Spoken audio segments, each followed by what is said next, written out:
Blanche. And the gentleman, Mr. Van de Quas, was doing the wharf, and he see the horse, and he said, "Who's that horse? Who's the horse for?"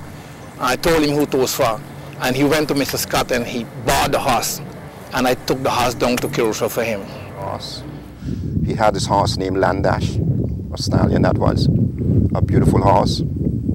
And I have never seen nobody in St. Martin sat a horse the way Mr. Scott did. This man had something of elegance with him. When he sat his horse, it's, you know, I can't, but he's this elegance, pride, and you could even say that a bit of proudness this guy had in him. And whenever there was the next gentleman that rode horses with him, his name was Carl York. Mr. Carl York worked in Aruba. He was come to St. Martin. And whenever he's on vacation, he and Mr. Scott, they would ride from cul-de-sac up the hill here, because Mr. York was family to my father, and would come, they would sit. But whenever you saw this gentleman on a horse, everybody admired him. We have to ask ourselves, what makes a person great? No doubt, it is not one factor, but a combination. Let's listen to some of them. Ultimate contribution, his desire to see St. Martin succeed. That was one of the ultimate things. He wanted St. Martin to succeed. And then in construction, he made his contribution in that area as well. And his offspring, because today we can see in his offspring, like myself, we are still contributing to St. Martin. We have his grandchildren like Derek Holliday, like Eugene Holliday. We also have his granddaughter, who's the head of the PMIA, as well as a school teacher. We have several members of the family who are still making that contribution to St. Martin. So I think his contribution is his offspring in particular. So I think the legacy, you can see it in his offspring in terms of what they continue to contribute towards this island in various fields currently.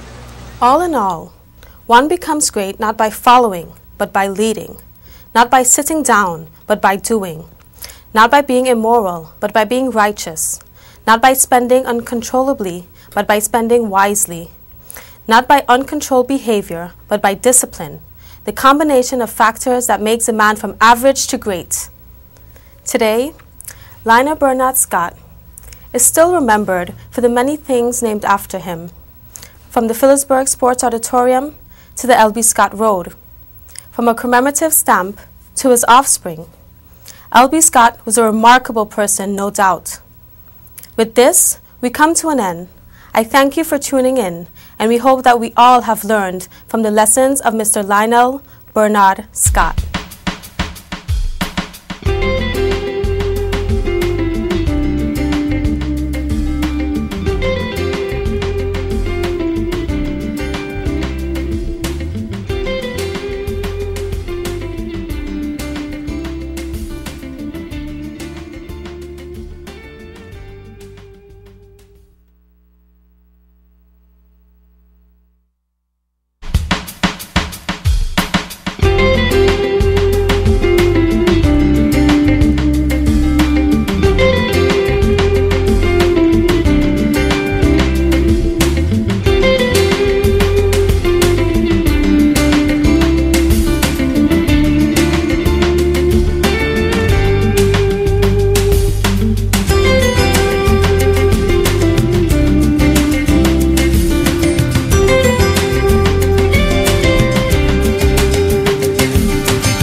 Legendary, a word that can best describe the life and times of Dr. Albert Claudius Watty, a man that was the political establishment of St. Martin for over 40 years.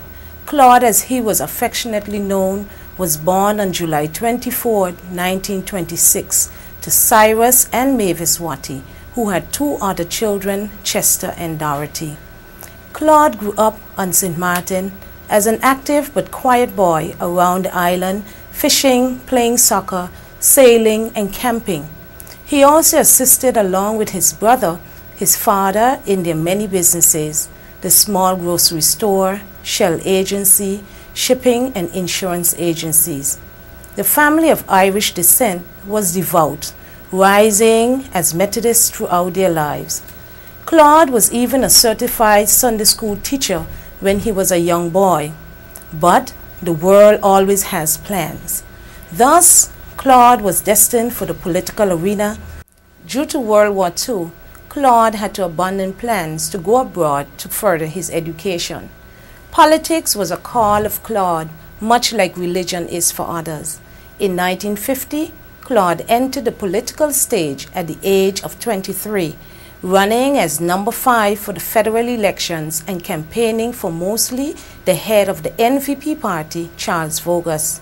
In that election, he got just 4 votes. Next time around, for the Island Council elections in 1951, he rose to 239 votes. This was the start of a man that would dominate the political arena for 40 straight years. When he started, St. Martin was a sleepy little island, not much opportunity, just little fishing villages here and there. And for him, he looked around and he saw potential in the island. And he saw beyond what anyone at the time could see for St. Martin. And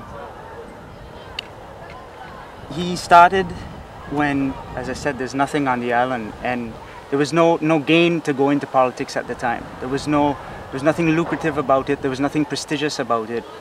But he began then. He began with nothing, and through generations up until today, and now we have an island full of potential, for young people like my sister and myself, for his kids too, and that's what he wanted to do. What stands out for me the most is his love for St. Martin, his undying love for St. Martin. He gave everything for St. Martin. A lot of times he sacrificed times to be with his own family to make sure, St. Martin came first. And to me, what really stands out is his undying, incredible love for St. Martin. He just, every time we would sit and talk to Papa, it was always stories of what he did, to help St. Martin, but in such a selfless way. It was always about St. Martin. So me, in a lot of ways, when I think of Papa, I just think of St. Martin.